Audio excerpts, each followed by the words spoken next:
வணக்கம், welcome to Shanu சமையல். இந்த வீடியோவில் ரொம்ப சத்தான ரொம்ப பாரம்பரியமான ஒரு ரெசிபி தான் பார்க்க போகிறோம். உளுந்தங்களி. இதை நான் இன்னைக்கு கருப்பு உளுந்து, முழு உளுந்து இருக்கும் இல்லையா, தோல் நீக்கப்படாத உளுந்து, அதில் பண்ண போகிறேன். நீங்கள் வெள்ளை உளுந்துலையும் பண்ணலாம், பட் வெள்ளை உளுந்தோட கருப்பு உளுந்தில் சத்து அதிகமாக இருக்கிறதுனால அதில் பண்ணோம்னா ரொம்ப நல்லது. இந்த ரெசிபியை நீங்கள் வாரத்துக்கு ஒரு தடவை செஞ்சு சாப்பிட்டோம்னா உடம்பு நல்ல ஸ்ட்ரென்த்தாக இருக்கும். இதை எப்படி பண்ணுறதுன்னு பார்க்கலாம். இது பண்ணுறதுக்கு நான் 1/2 கப் அளவு கருப்பு உளுந்து எடுத்திருக்கேன். இதை இந்த வெறும் கடாயில் சேர்த்துடலாம். இதுக்கு 2 டேபிள் ஸ்பூன் அளவுக்கு பச்சரிசி இதையும் சேர்த்து இது லேசாக சூடு ஏறணும். அந்த அரிசியிலையும் உளுந்துலையும் கொஞ்சம் சூடு ஏறணும். ரொம்ப நேரம் வறுக்கணும்னு அவசியம் இல்லை. ஒரு 2 நிமிஷம் மிதமான தீயில வச்சு கைவிடாமல் இந்த மாதிரி வறுத்துடலாம். இப்போ அரிசியும் உளுந்துமே நல்லா சூடாயிடுச்சு. இப்போ ஸ்டவ் ஆஃப் பண்ணிட்டு இது நல்லா ஆற வச்சிடலாம். இப்போ ஆறுனதை மிக்சி ஜாரில் சேர்த்து இது நல்ல பவுடராக அரைச்சி எடுத்துட்டு வந்துடலாம். இப்போ அரைச்சாச்சு. இதை நம்ம கொஞ்சமாக சேர்த்து சலிச்சு எடுத்துக்கணும். ஏன்னா மிக்சியில் அரைச்சதுனால நம்மளுக்கு கொஞ்சம் பரபரன்னு இருக்கும். அதனால நல்லா சலிச்சோம்னா தான் நல்ல ஃபைன் பவுடராக நம்மளுக்கு கிடைக்கும். இப்போ இது நான் கொஞ்சமாக எப்படி செய்கிறதுன்னு செஞ்சு காமிச்சேன். இப்போ நீங்கள் நிறைய குவான்டிட்டி செஞ்சு நீங்கள் வீட்டில் ஸ்டோர் பண்ணி வைக்கிற மாதிரி இருந்ததுன்னா இதே மாதிரி நீங்கள் பண்ணி மிஷினில் கொடுத்து அரைச்சி வாங்கிக்கோங்க. இப்போ இதை ஃபுல்லாக சலிச்சாச்சு. பார்த்தீங்கன்னா இந்த மாதிரி கொஞ்சம் அரைப்படாமல் இருக்குது. இதை மறுபடியும் நம்ம மிக்சியில் போட்டு அரைச்சி எடுத்துக்கலாம். கீழே பவுடர் நல்ல ஸ்மூத்தாக கிடச்சிருக்கு. இப்போ இதை ரெடி பண்ணி வச்சாச்சு. இது தனியாக இருக்கட்டும். அடுத்து நம்ம களி கிண்ட ஆரம்பிச்சிடலாம். நல்ல ஒரு அடிகனமான பாத்திரத்தை வச்சுட்டு அதில் 1/2 கப் அளவு பொடி பண்ண கருப்பட்டி சேர்த்துக்கலாம். கருப்பட்டி தான் களிக்கு ரொம்ப நல்ல சுவை கொடுக்கும். இப்போ இது கூட எந்த கப்பில் எடுத்தோமோ அதே கப்பில் 3 கப் அளவு தண்ணி சேர்க்கணும். நான் 1/2 கப்பு, 1/2 கப் எடுத்ததுனால 1/2 கப் அளவு தண்ணி சேர்த்துருக்கேன். இப்போ நல்லா கலந்து விட்டு ஸ்டவ் ஆன் பண்ணிவிட்டு மிதமான தீயிலே வச்சு இது இந்த கருப்பட்டிலாம் நல்லா அந்த தண்ணியில் கரையணும். அது வரைக்கும் இருக்கட்டும்.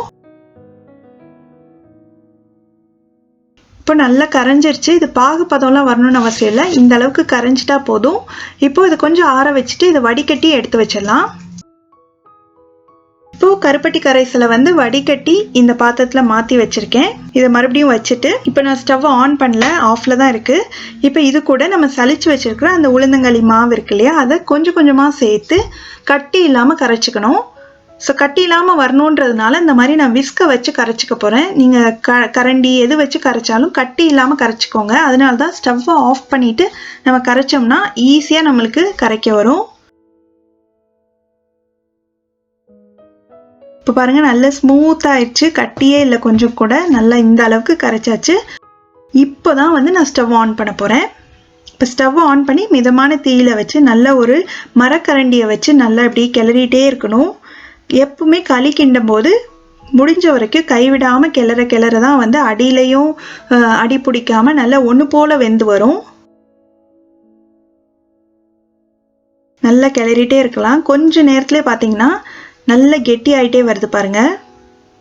அப்படியே கிளறி விட்டுட்டே இருக்கணும். இந்த ஸ்டேஜில் நம்ம நல்லெண்ணெய் சேர்க்க ஆரம்பிக்கலாம். களிக்கு கருப்பட்டியும் நல்லெண்ணையும் தான் நல்ல ஒரு சுவையும் மனமும் கொடுக்கும். அதனால் கொஞ்சமாக நல்லெண்ணெய் சேர்த்துட்டே இருக்கலாம். இப்போ ஒரு டேபிள் ஸ்பூன் அளவுக்கு சேர்த்துருக்கேன். இது நல்லா கலந்து விடலாம். அப்படியே கிளறிட்டே இருக்கணும்.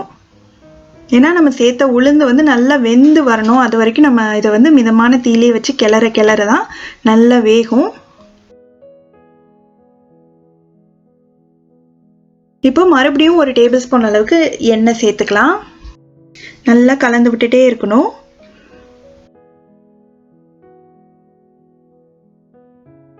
இப்போ இன்னொரு டேபிள் ஸ்பூன் அளவுக்கு எண்ணெய் சேர்க்க போகிறேன்.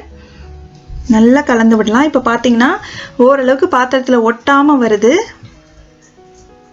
ஆல்மோஸ்ட் நம்ம சேர்த்த உளுந்தெல்லாம் நல்லா வெந்துருச்சு. நல்ல ஒரு வாசனையும் வந்துட்டுருக்கு. இப்போ கடைசியில் ஒரு டேபிள் ஸ்பூன் எண்ணெய் மட்டும் சேர்த்துட்டு இது நல்லா கலந்து விட்டுட்டு ஸ்டவ் ஆஃப் பண்ணிடலாம். இப்போ இது நல்லா வெந்துருச்சு. நீங்கள் வெந்துருச்சான்னு செக் பண்ணணும் அப்படின்னு நினச்சிங்கன்னா கையை தண்ணியில் நனைச்சிட்டு லேசாக அதில் தொட்டு பார்த்தீங்கன்னா இந்த மாதிரி ஒட்டாமல் வரணும். கையில் ஒட்டுச்சு அப்படின்னா இன்னும் கொஞ்சம் நேரம் நீங்கள் கிளற வேண்டியது இருக்கும். இந்த மாதிரி ஒட்டாமல் வந்துருச்சுனாலே நீங்கள் ஆஃப் பண்ணிடலாம்.